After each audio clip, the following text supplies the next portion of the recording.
గజం భూమి కేవలం 5,000 రూపాయలతో 135 గజాల డిటిసిపి అండ్ రేరా ఫ్లాట్ కేవలం 7 లక్షలు మాత్రమే. సార్ నమస్తే సార్ గిరిబాబు గారు. నమస్తే అండి సార్ గిరిబాబు గారు, ఎస్పెషల్లీ ఇప్పుడు చేస్తున్న ఈ ఎపిసోడు, ఈ వీడియో ఏదైతే ఉందో, నేను ఈ మధ్య నా చుట్టూ కొన్ని పరిస్థితుల్ని, కొన్ని సిచ్యువేషన్స్ని చూసి రియలైజ్ అయ్యాను.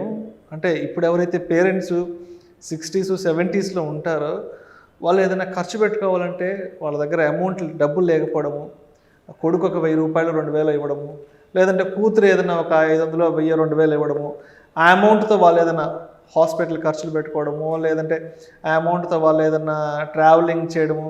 సో ఇలాంటి సిచ్యువేషన్స్ చూశాను. బట్ ఒకప్పుడు వాళ్ళు కష్టపడి పిల్లల్ని చదివించి ఇక్కడ దాకా లాక్కొచ్చారు. బట్ నాకు అనిపించింది ఏంటంటే, అంటే ఒక 25-30 ఏళ్ళకు ముందు ఇంత ఫైనాన్షియల్ ప్లానింగు, ఇంత పెద్ద పెద్ద శాలరీలు లేవు. అప్పట్లో ఏదో ఒక 10,000 8,000 అంటే చాలా పెద్ద జీవితం. లేదంటే ఇంకొంతమంది ఏదైనా పనులు చేసుకుంటాను, లేదంటే ఏదైనా వ్యవసాయ కార్యకలాపాలు చేసుకుంటూ ఉండేవాళ్ళు. సో అలాంటి పేరెంట్స్ ఏంటంటే ఇప్పుడు కొంత చివరి రోజుల్లో ఏంటంటే చేతి నిండా డబ్బులు లేక పిల్లలు ఇస్తే ఖర్చు పెట్టుకుంటుంటారు. సో ఇవన్నీ చూసాక నాకు అనిపించింది, డెఫినెట్గా మీలాంటి ఎక్స్పర్ట్స్తో దీనికి సంబంధించి ఒక మంచి వీడియో చేయాలి. ఇప్పుడు ఎవరైతే యంగర్ జనరేషన్లో ఉన్నారో, ఇప్పుడు 25 30 35 ఆ ఏజ్లో ఉన్నవాళ్ళు, అండ్ ఇప్పటి నుంచే మంచి సేవింగ్స్ చేసుకోవడం, ఇన్వెస్ట్మెంట్ చేసుకోవడము, ఫినాన్షియల్ ప్లానింగ్ చేసుకొని, అండ్ వాళ్ళు కూడా ఒక 60 70కి వచ్చాక అప్పటికి వాళ్ళ చేతి నిండా బాగా డబ్బులు ఉండాలి, ఆ రోజుకి ఆ రోజు వాళ్ళ ఖర్చుల్ని వాళ్ళు పెట్టుకోగలగాలి అనే విధంగా ఉండాలి అంటే ఏం చెయ్యాలి అనే దానికోసం ఆలోచించాను. సో డెఫినెట్గా ఇప్పుడు ఈ వీడియో చూసే ప్రతి ఒక్కరిలో కూడా రిలీజ్ కావాలి, అండ్ వాళ్ళు కూడా ఫినాన్షియల్ ప్లానింగ్ చేసుకోవాలి. మీరు చెప్పే విషయాలు ఇప్పుడు నాకు ఉపయోగపడాలి. నేను ఇప్పుడు 30sలో ఉన్నాను. సో నేను ఇంకో 20 yearsకో 30 yearsకో నేను కూడా 50 60కి వచ్చేస్తాను కాబట్టి, అండ్ నేను కూడా ఇప్పటి నుంచే గట్టిగా ఫైనాన్షియల్ ప్లానింగ్ ఎలా చేసుకోవచ్చు అనే దాని గురించి ఈ వీడియో చేస్తున్నాను సార్. యా, చాలా రైట్ టైంలో ఇప్పుడున్న యంగ్ జనరేషన్కి చాలా అవసరమైన టాపిక్ని తీసుకొచ్చారండి. మనము ఇండియాకి ఫ్రీడమ్ వచ్చిన తర్వాత చూస్తే ఇప్పుడు కరెంట్ జనరేషన్ ఏదైతే ఉందో, అంటే మనం అరౌండ్ 30 yearsలో ఉన్న వాళ్ళ గురించి మాట్లాడితే దిస్ ద థర్డ్ జనరేషన్. అంటే మన ఫాదర్ సెకండ్ జనరేషన్, మన గ్రాండ్ పేరెంట్స్ నానమ్మ అమ్మమ్మ తాతయ్య వాళ్ళు ఫస్ట్ జనరేషన్, మన ఫాదర్ సెకండ్ జనరేషన్, మనం థర్డ్ జనరేషన్. ఇక్కడ మీరు థర్డ్ జనరేషన్కి వచ్చేప్పటికీ ఇండియా ఆఫ్టర్ ఫ్రీడమ్ ఎలాంటి సిచ్యువేషన్ నుంచి 2023 వచ్చేప్పటికి ఎలాంటి సిచ్యువేషన్ వచ్చింది అని చూస్తే, India is right now one of the fastest growing economy. ఈ ఫాస్టెస్ట్ గ్రోయింగ్ ఎకానమీ అంటే ఇది ఒక దేశం అభివృద్ధి చెందడంతో పాటుగా వ్యక్తిగతంగా మనం కూడా అవసరాలు మారుతూ ఉంటాయి, అభివృద్ధి చెందుతూ ఉంటాం. అయితే ఇప్పుడు మీరు ప్రజెంట్ యూరోప్ తీసుకోండి, యుఎస్ఏ తీసుకోండి, అక్కడ రిటైర్ అయిన వాళ్ళు అంటే ఏంటి అంటే ఏమి పని చేయలేని వాళ్ళని అర్థం. మీరు యుఎస్ వెళ్ళండి, 60 70 years వచ్చిన వాళ్ళు కూడా ఇవాళ కూడా ట్యాక్సీ డ్రైవర్స్గా, క్యాబ్ డ్రైవర్స్గా పనిచేస్తూ ఉంటారు. యూరోప్ వెళ్ళారనుకోండి, యూరోప్లో వెళ్తే యూరోప్లో చాలా కంట్రీస్ వాళ్ళ సిటిజన్స్కి అఫీషియల్ పెన్షన్స్ అనౌన్స్ చేస్తూ ఉంటాయి. అలా పెన్షన్ పే చేయలేక దివాలా తీసిన దేశాన్ని కూడా చూసాం మనం. అంటే వాళ్ళు కూడా చేతెత్తేస్తున్నారు, మేము పే చేయలేం పెన్షన్స్ అని చెప్పేసి. సో ఇప్పుడు జనరేషన్కి వచ్చేప్పటికీ ఫ్యూచర్ అంటే ఇంకొక 20 30 years తర్వాత మీరు కనుక ఇప్పటి నుంచే ప్లాన్ చేయకపోతే అసలు మీ లైఫ్ ఊహించడానికే కష్టంగా ఉంటుంది. ఇప్పుడు మన గ్రాండ్ పేరెంట్స్ ఉన్నారు, మన గ్రాండ్ పేరెంట్స్ పెరిగిన వాతావరణం, నేపథ్యం, వాళ్ళ లైఫ్ స్టైల్, ఖర్చులు డిఫరెంట్. వాళ్లకు radio is a big entertainment. మన ఫాదర్స్ జనరేషన్ వచ్చేప్పటికి టీవీ స్టార్ట్ అయింది. ఇప్పుడు వచ్చేసి ఎంటర్టైన్మెంట్కి హద్దులు లేవు, ఇప్పుడు హద్దులు లేవు. అలాగే లైఫ్ స్టైల్కి హద్దులు లేవు. అలాగే నేను బయటికి వెళ్తే ఈరోజు ఒక 1000 రూపాయలు 500 నోట్ తీసుకెళ్తే కూరగాయలకి ఏం మిగలవు. బట్ ఒక 50 years బ్యాక్ 500 రూపాయలు నెల జీతం. ఎస్, ఒక 50 ఏళ్ల క్రితం చూస్తే 500 అనేది ఒక నెల జీతం. సూపర్ లైఫ్ ఆ రోజుల్లో. అంటే ఖర్చులు తక్కువ, ఆదాయం తక్కువ, ఉన్న దాంట్లో తృప్తి పడేవాళ్ళు. సెకండ్ జనరేషన్ అంటే మన పేరెంట్ జనరేషన్ వచ్చేప్పటికి కొంచెం పెరిగింది, బట్ పెద్ద డ్రాస్టిక్ చేంజ్ లేదు మన గ్రాండ్ పేరెంట్స్కి. ఇప్పుడు వచ్చేప్పటికి డ్రాస్టికల్ చేంజ్ అండి. నార్మల్గా ఒక 20 years బ్యాక్ మీ జీతం ఎంత అని అడిగితే దాదాపుగా నా జీతం 1,00,000 రూపాయలు అని చెప్తే by default that is per annum. ఇవాళ నా జీతం 1,00,000 అంటే by default that is per month. నా జీతం 1,00,000 అంటే ఆశ్చర్యపం నెలకే అయి ఉంటుంది. అది అంటే ఇప్పుడు నెలకి 2 లక్షలు 3 లక్షల జీతం వచ్చినా నథింగ్. అదే ఒక 25 ఏళ్ల క్రితం ₹1,00,000 వచ్చిందంటే సంవత్సరానికి అర్థం అది. అంటే ఒక 25 సంవత్సరాల క్రితం అంటే మనం 97, 96 ఆ టైంలో చూస్తే అప్పట్లో 5,000, 7,000, 10,000 జీతం అంటే అది హైయెస్ట్ సూపర్ ఇన్కమ్. ఇంకా 80లోకి వెళ్తే 2,000, చాలా 80s లో 2,000 జీతం అంటే అప్పట్లో చాలా మంచి పెళ్లి సంబంధాలు వచ్చేటి. అబ్బాయికి 2,000, 3,000 జీతం అంటే ఒక 35-40 ఏళ్ల క్రితం సంగతి. సో ఇక్కడ మీరు గమనించాల్సింది ఏంటంటే the quantity of money increase అయింది.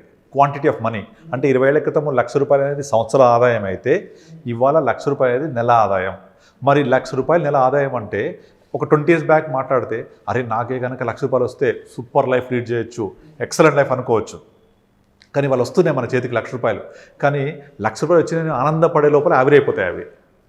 ఇవాళ పరిస్థితి. Then think about after 20 years, after 30 years అసలు ఆలోచన కూడా చేయలేం మనం.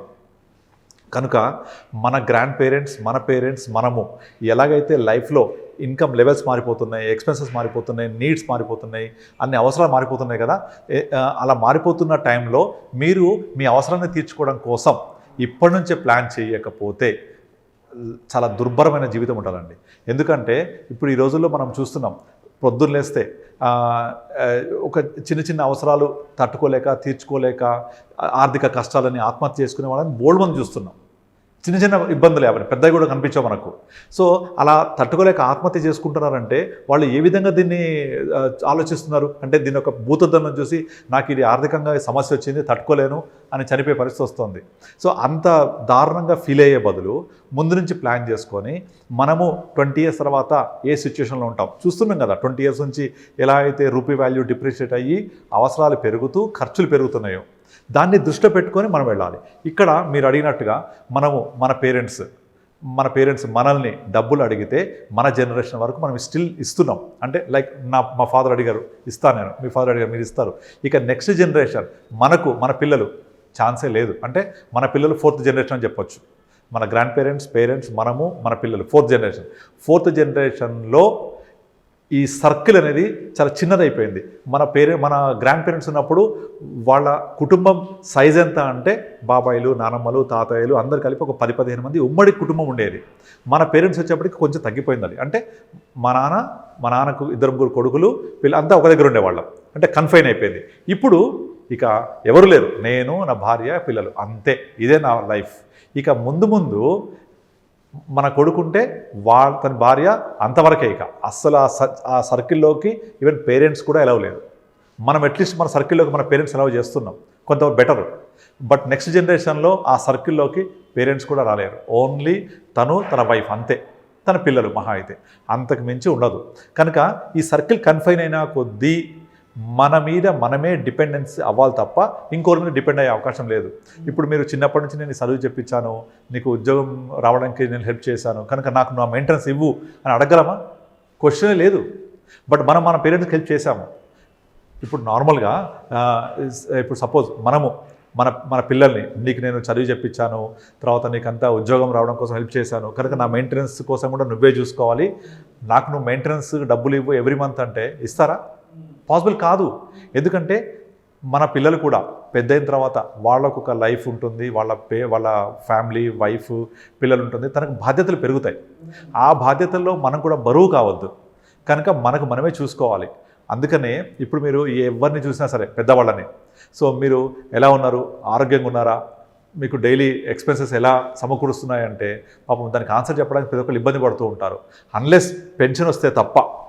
ఇప్పుడు మీరు కనుక ఇండియాలో 100 years అబోవ్ బ్రతుకున్న వాళ్ళు ఎంతమంది అని లెక్కేస్తే గట్టిగా ఒక 6,000-7,000 మందికి మించి లేరు. అన్ఫార్చునేట్లీ ఈ 6,000-7,000 ఎవరైతే బతుకున్నారో వాళ్ళందరూ పెన్షనర్సే. సో అంటే పెన్షన్ వస్తుంది కాబట్టే వాళ్ళ యొక్క ఆర్థిక కష్టాలు లేవు కాబట్టే ఎక్కువ కాలం బ్రతుకుతున్నారు. కనుక పెన్షన్, ఆయుష్ రెండు కూడా కలిసే ఉంటాయి. ఎప్పుడు కూడా మనకు ఎంత మంచి ఆదాయం ఉంటే పదవి విరమణ తర్వాత అంత లైఫ్ ఎక్స్టెండ్ అవుతూ ఉంటుంది. కనుక మనం ఆరోగ్యంగా ఉండాలన్నా, దీర్ఘాయుష్ బతకాలన్నా మీ మలిదశలో రెగ్యులర్ ఇన్కమ్, ప్యాసివ్ ఇన్కమ్ చాలా చాలా చాలా అవసరం. ఆ అవసరాన్ని తీర్చుకోవడం కోసం మీరు అడిగినట్టుగా ఇప్పుడున్న 30 years ఏజ్ వాళ్ళందరూ కూడా వాళ్ళుగా సొంతగా ఒక ఆర్థిక వనరులు ఏర్పరచుకోవాలి తప్ప నా కొడుకు ఎప్పుడు కూడా నా రిటైర్మెంట్ ప్లాన్ కాదు. ఎప్పుడు కూడా నా కొడుకు నా రిటైర్మెంట్ ప్లాన్ అనుకుంటే అది నిలబడదు. ఎందుకంటే ఆ కొడుకుకి బాధ్యతల వల్ల మనల్ని పట్టించుకునే అవకాశాలు ఉండకపోవచ్చు 20 years తర్వాత. కనుక ఎట్టి పరిస్థితుల్లో మారుతున్న పరిణామాలు, ఎకానమీ ఎట్లా గ్రో అవుతోంది, మన ఖర్చులు ఎట్లా పెరుగుతున్నాయి, ఇవన్నీ చూసుకుంటూ మన కోసం మనం ప్లాన్ చేసుకోవాలి, మన పిల్లల కోసం కూడా ఇప్పుడు ప్లాన్ చేయాలి. ఫ్యూచర్లో మనం చేసిన ప్లానింగ్ మనకు ప్యాసివ్ ఇన్కమ్లా ఉపయోగపడుతూ ఉండాలి. అలా ఉపయోగపడ్డప్పుడే మీ యొక్క ఆర్థిక అవసరాలు తీరుతాయి. లేదు అంటే ఒకసారి ఊహించుకోండి, నేను ఆ కొడుకుని అన్నాను కదా, అన్ని వాడే చూసుకుంటాడు అంటే ఎలా జరుగుతుంది? మీరు రంగమార్తాండ సినిమా చూశారు కదా, ఆ సినిమా ఎసెన్స్ అంతా ఇదే కదా చెప్పింది. సో చివరిలో పాపం ప్రకాష్ రాజు దుర్భరం అయిపోద్ది, దుర్భరం జీవితం ఉంటుంది. అంటే సర్వీస్లో ఉన్న రోజులు నాటకాల వేషాలు వేసి డబ్బు సంపాదించి కొడుకు ఇస్తాడు, కొడుకు ఇల్లు ఇస్తాడు, కూతురికేమో డబ్బులు చేస్తారు. వాళ్ళిద్దరు కూడా వాళ్ళ కెరీర్ గురించి ఆలోచిస్తారు తప్ప మా నాన్న గురించి మా అమ్మ గురించి ఇద్దరు ఆలోచించారు. ఇక్కడ వాళ్ళ తప్పు కూడా కాదు, అది పరిస్థితి అలా ఉంటాయి. వాళ్ళ కెరియర్ ఇంపార్టెంట్, సో వాళ్ళ కొడుకు కెరియర్ ఇంపార్టెంట్, వాళ్ళ చూసుకుంటారు. ఇక్కడ మనము రిమోట్ మన దగ్గరే ఉండాలి. అంటే మన దగ్గర ఎంత డబ్బులు ఉన్నాయి, మన రిటైర్మెంట్ తర్వాత ఎంత డబ్బులు అవసరం అవుతాయి అని ప్లాన్ చేసుకొని మన దగ్గర మనం పెట్టుకొని మనం కొనసాగాలి. ఎప్పుడు గుర్తుపెట్టుకోండి, ప్రేమ నీరు ఎప్పుడు కిందకి ప్రవహిస్తూ ఉంటాయి. అంటే మీరు మీ కొడుకును ప్రేమిస్తారు, మీ కొడుకు తన కొడుకును ప్రేమిస్తాడు, ఇట్లా ఈ ప్రేమ కిందకే వెళ్తూ ఉంటుంది. ఎలాగైతే నీరు కిందకి వెళ్తుందో, సపోజ్ ఈ ప్రేమ పైకి రావాలి అంటే ఫాదర్ దగ్గర డబ్బులు ఉండాలి. అంటే ఇప్పుడు వాటర్ పైకి రావాలంటే ఏం కావాలి? పవర్ కావాలి, మోటార్ వేయాలి.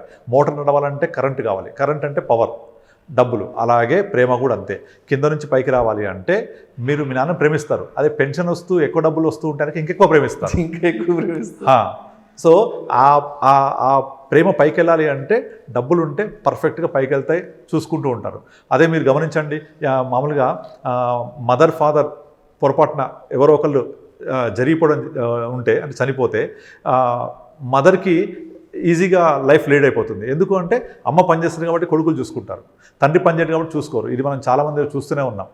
అంటే నేను చెప్తున్నాను కాదు, నార్మల్గా ఉన్నదే సమాజంలో జరుగుతున్నది ఇదంతా కూడా ఎందుకు అంటే మన మలిదశలో ఆర్థికంగా ఎంత స్వేచ్ఛగా బతకాలి అనేది ముందు నుంచి ప్లాన్ చేసుకొని మీరు ఎంత స్వేచ్ఛగా బ్రతకడం కోసం ప్లాన్ చేసుకుంటారో మీ లైఫ్ అంత బాగుంటుంది. అంతేగాని నా లైఫ్ తీసుకెళ్ళి నా కొడుకు చేత పెడతాను, నా లైఫ్ తీసుకెళ్ళి నేను వేరే డిపెండ్ అవుతాను అనుకుంటే మాత్రం అది చాలా దుర్భరమైన లైఫే ఉంటుంది. కనుక ఎంత మాట్లాడినా కూడా ఈ ఫైనాన్షియల్ ప్లానింగ్ చేసుకోకపోతే రిటైర్మెంట్ తర్వాత డిపెండెన్సీ అనేది చాలా చాలా దుర్భరమైన జీవితం ఉంటుంది. సో మన చెయ్యి ఎప్పుడు కూడా పైనే ఉండాలి. కిందికి వెళ్ళిందో మన ఆత్మాభిమానం దెబ్బతింటుంది, మన ఆత్మాభిమానం దెబ్బతింటే మన ఆరోగ్యం కూడా దెబ్బతింటుంది. కనుక అందుకే పెన్షన్ గురించి ఇప్పుడున్న 2004 తర్వాత రిక్రూట్ అయిన వాళ్ళు మాకు ఓల్డ్ పెన్షన్ సిస్టమ్ కావాలి, ఎందుకు ఫైట్ చేస్తున్నారు వాళ్ళు? దీనికోసమే, ఒక ఆర్థిక స్వేచ్ఛ కోసం, జీవితాంతం ఆదాయం కోసం. ఇప్పుడున్న కొత్త సిస్టంలో అది జరగదు కాబట్టి వాళ్ళందరూ ఫైట్ చేస్తూ ఉన్నారు. గత 20 years నుంచి చూస్తున్నాం.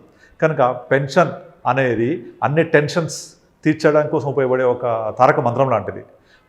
ఆ పెన్షన్ కోసమే అందరూ ప్లాన్ చేస్తూ ఉంటారు, అలా చేస్తూ ఉండాలి కూడా. పెన్షన్ ఉంటే టెన్షన్ ఉండదు. Thank you so much Giribabu గారు. థ్యాంక్ యూ అండి. ఇప్పటి నుంచే కనుక ఫైనాన్షియల్ ప్లానింగ్, రిటైర్మెంట్ ప్లానింగ్ చేసుకోకపోతే ఒక 20 ఏళ్ల తర్వాత జీవితం ఎంత దుర్భరంగా మారుతుంది, ఇది రియల్ టైం చూస్తున్నాం మనం ఇప్పుడు అనే విషయం గురించి చాలా చక్కగా తెలియజేశారు. Thank you so much sir. Thank you అండి.